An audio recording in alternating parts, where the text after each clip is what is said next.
करते हैं आज फर्स्ट चैप्टर पार्टनरशिप का फंडामेंटल। तो सबसे पहले बात आता है सर पार्टनरशिप होता क्या है। तो पार्टनरशिप का मतलब आप इतना तो जानते होंगे कि सर जी एक व्यक्ति कभी भी पार्टनरशिप नहीं कर सकता। एक व्यक्ति कभी भी बिजनेस जो करता है सिंगल ऑनर सिंगल मेकर जब बिजनेस को चलाता है उसे हम प्रोप्राइटरशिप कहते हैं। और जब एक व्यक्ति से ज्यादा मिलकर एक व्यक्ति या एक व्यक्ति से ज्यादा मिलकर मिनिमम 2 पर्सन मिलकर बिजनेस को कंटिन्यू करता है तो पार्टनरशिप करते हैं। तो सर कंपनी किसे कहते हैं। कंपनी में आपको रजिस्टर्ड होना पड़ता है। पार्टनरशिप में रजिस्टर्ड होने की जरूरत उतना अर्जेंसी नहीं होती है। लीगल होता है कि आप रजिस्टर्ड होते हो तो बहुत अच्छी बात है। तो डेफिनेशन पार्टनरशिप का क्या बोला, सिंपल सा देखना कि 2 या 2 से अधिक व्यक्ति मिलकर किसी भी बिजनेस को कंटिन्यूअस चलाते हैं और उनका मोटिव प्रॉफिट अर्न करना होगा, उसे हम पार्टनरशिप कहते हैं। क्या कहते हैं जी, पार्टनरशिप कहते हैं। तो पार्टनरशिप 1932 सेक्शन 4 कहता है कि पार्टनरशिप द रिलेशन बिटवीन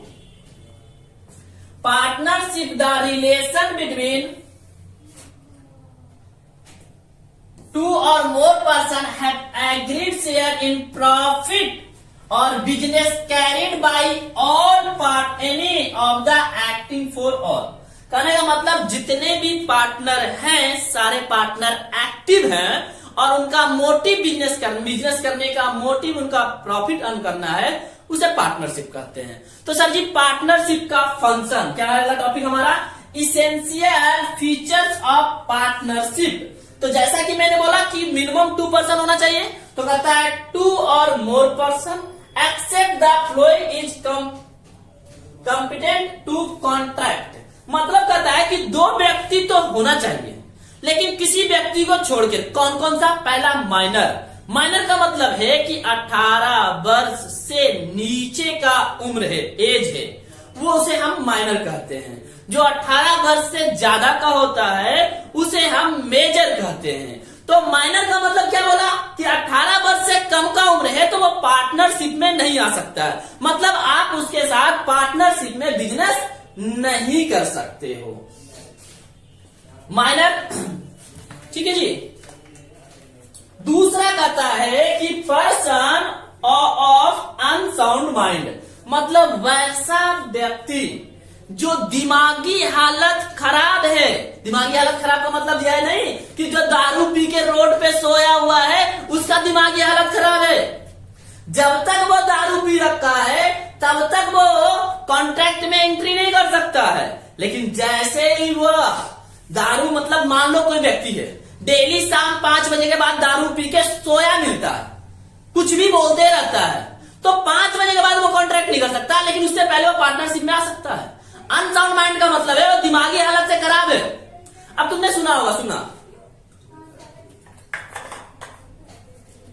बहुत सारे लोगों का तुमने सुना होगा कि दौरा आता है, मिर्गी का दौरा समझते हो। तो मिर्गी का दौरा आता है तो होता क्या है, उसे चप्पल सूंघाते हैं, लोग ऐसा बोलते हैं कि चप्पल सूंघाने से ठीक हो जाता है। सर ऐसा बात तो सही है, जनरली लोग बोलते हैं कि चप्पल सूंघाने से ठीक हो जाता है, ये हो जाता है। लेकिन कहने का मतलब मिर्गी का दौरा आता है, जितने देर तक मिर्गी का दौरा है उस बीच में आप उससे कोई साइन कॉन्ट्रैक्ट करा लेते हो ना, तो वो पार्टनरशिप में नहीं आएगा। अनसाउंड माइंड का मतलब समझ रहे ना, पूरा दिमागी हालत से खराब होना चाहिए। मतलब आगरा के पागल खाने में जाके उसे क्या कर दो, उसे आगरा के पागल खाने में जाकर के भर्ती कर दो उस वैसे व्यक्ति से जो पागल खाने से चल के आया हो और आज के डेट में ठीक है तो आप कॉन्ट्रैक्ट में आ सकते हो, समझे ना, ठीक है। अनसाउंड माइंड का मतलब। नेक्स्ट बोलता है person disqualified by any law.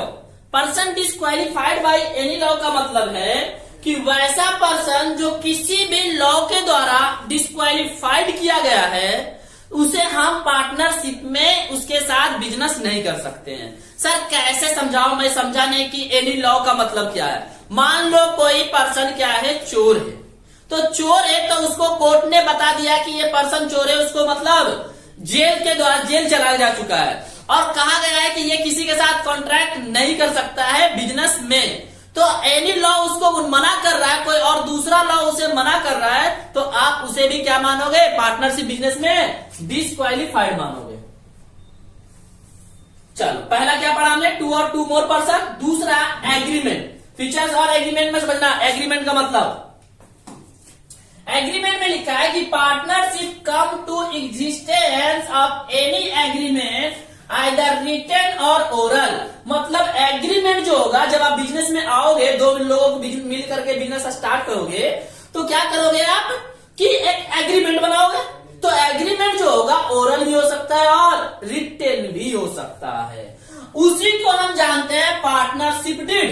मतलब एग्रीमेंट को ही कहा जाता है कि वो क्या है, पार्टनरशिप डीड है। क्या है जी, पार्टनरशिप डीड है।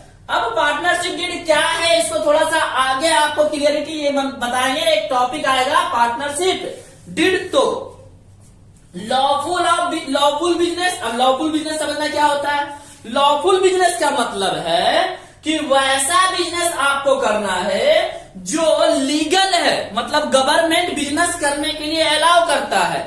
अब इंडिया में ड्रग्स का बिजनेस करना इनलीगल है। क्या है जी, इनलीगल है।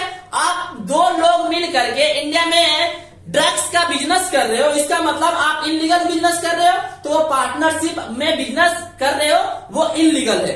तो आपको सिर्फ वैसा ही बिजनेस करना है जो लॉफुल हो। कैसा हो, तो कहता है a partnership establish for lawful business include trade, vocational profession but joint ownership और कैरिटेबल एक्टिविटीज।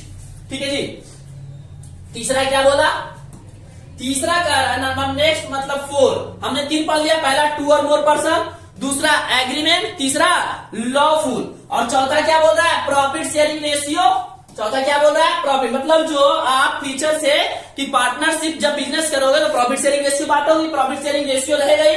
प्रॉफिट कैसे डिस्ट्रीब्यूट करोगे, तो कहता है the agreement between among partnership must be share profit and loss in a business it's. कहता है next, not essential that all the partner must share और loss.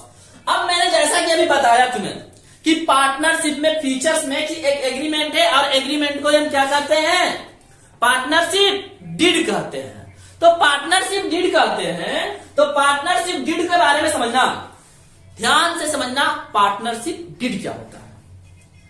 तो पार्टनरशिप डीड में आप 3-4 बात तो आपको ऐसे ही नॉर्मली होना ही चाहिए, लिखा मतलब याद कर लोगे। नेचर ऑफ बिजनेस, मतलब किस तरह का बिजनेस आप करने जा रहे हो, कहां बिजनेस करने जा रहे हो, कौन कौन लोग बिजनेस कर रहे हो, कितना कितना पैसा लगा रहे हो, उसका नाम क्या है जो बिजनेस करने जा रहा है, ये सब तो आपका एग्रीमेंट में होना चाहिए भाई।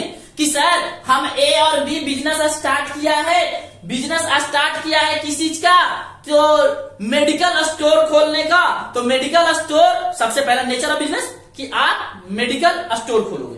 तो कहता है कि nature of business, place of business, sir आप कहां खोलोगे, दिल्ली में, मुंबई में, नागपुर में, आप बिजनेस स्टार्ट कहां करने जा रहे हो।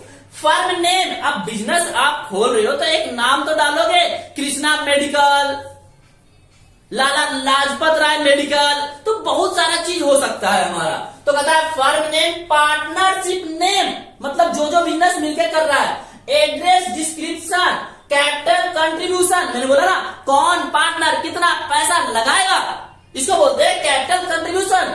कहता है next, partner capital account shall be fixed और फ्लैक्चुएटिंग। समझना ध्यान से, यहाँ पे आपका एक टॉपिक आएगा आगे जो हम पढ़ेंगे कि फिक्स्ड मेथड से आप कैपिटल मेंटेन करोगे, फ्लैक्चुएटिंग मेथड से कैपिटल मेंटेन करोगे।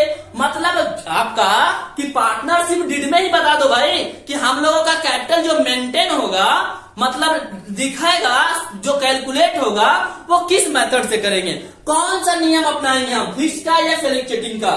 तो दोनों मेथड आपको पढ़ना है इस टॉपिक में। नेक्स्ट है इंटरेस्ट ऑन कैपिटल। अब समझना इंटरेस्ट ऑन कैपिटल क्या होता है। नॉर्मली हम आपसे एक बात करें तो कोई ए और बी और सी, ए कहता है बी से कि भाई आओ बिजनेस स्टार्ट करते हैं, ये बी को कहता है कि 5 लाख रुपए लगाएगा ना तो प्रॉफिट बहुत ज्यादा होगा। ए कहता है, ए भी लगाता है 5 लाख रुपया, बी बोलता है भाई मैं तुम्हारे साथ बिजनेस क्यों करूं, मैं ये 5 लाख रुपया बैंक में रख दूंगा ना, तो मुझे 5% तो मिलना ही मिलना है। मतलब महीने का 25,000 रुपया मुझे साल का आएगा। और यहां बिजनेस करने से मेरा लॉस होगा। कोई जरूरी थोड़ा ही है कि बिजनेस करने से प्रॉफिट हो जाएगा, लॉस भी तो हो सकता है। उसका 5 लाख घट के और कम हो जाएगा। कहता नहीं भाई मैं बिजनेस नहीं करूंगा। क्या गारंटी है कि तुम, गारंटी भी टॉपिक आएगा, तो क्या जरूरत है मुझे लॉस करने का, मैं बिजनेस आपके साथ नहीं करूंगा। ये बोलता है एक काम कर, बिजनेस में तू मतलब 25,000 मिलेगा ना, मैं तेरे को 10% इस पे पैसा दूंगा इंटरेस्ट। तू बिजनेस कर, प्रॉफिट होगा उसमें भी हिस्सा दूंगा। कहता ठीक है भाई चलो ठीक है। तो यही बात निकल गया है इंटरेस्ट ऑन कैपिटल। मतलब आपने बिजनेस में जितना पैसा लगाया है उस पे आपको इंटरेस्ट भी मिलेगा कि नहीं मिलेगा, ये कहां लिखोगे आप? डीड में, एग्रीमेंट में। अरे भाई बिजनेस स्टार्ट करोगे तो दो में मिलकर डिसाइड करोगे कि कौन कितना परसेंटेज देगा। मतलब सर ए देगा बी को नहीं, पार्टनर का मतलब अलग, पार्टनर ए। अब फर्म का मतलब ए और बी और सी तीनों। ये एक चीज याद कर लेना, पार्टनर का मतलब मैं किसी एक की बात करूंगा, फर्म का मतलब तीनों की बात कर रहा हूं। आप लगातार इसको फॉलो करते रहो, बहुत अच्छे से हम रिवीजन करने वाले हैं आपको, जैसा कि मैंने बताया है। फिर बोला इंटरेस्ट ऑन ड्रॉइंग, ये भी आपका सारा टॉपिक बनने वाला है। यहां के बाद सारे टॉपिक है, switch method, calculating method number पढ़ेंगे, इंटरेस्ट ऑन कैपिटल कैसे कैलकुलेट होता है ये पढ़ेंगे, इंटरेस्ट ऑन ड्रॉइंग कैसे कैलकुलेट होता है ये पढ़ेंगे, इंटरेस्ट ऑन लोन कैसे कैलकुलेट होता है ये पढ़ेंगे। ये तो नेक्स्ट आपका चैप्टर है, वैल्यूएशन ऑफ गुडविल चैप्टर है, चैप्टर प्रॉफिट शेयरिंग रेशियो ये भी पढ़ेंगे, सेटलमेंट अकाउंटिंग, अकाउंटिंग पीरियड, ये सब आपका ऐसे चैप्टर नहीं है, ये ना टॉपिक है। अकाउंटिंग पीरियड का मतलब क्या होता है? 1 अप्रैल से लेकर 31 मार्च तक अकाउंटिंग पीरियड कहलाता है। फिर क्या लिखा है? ड्यूरेशन ऑफ पीरियड, ड्यूरेशन का मतलब 6 मंथ 12 मंथ साल में ये ड्यूरेशन ऑफ पीरियड है। क्या हमारा ड्यूरेशन पीरियड रहेगा? राइट एंड ड्यूटीज, अब समझना राइट एंड ड्यूटीज को समझना बहुत जरूरी है।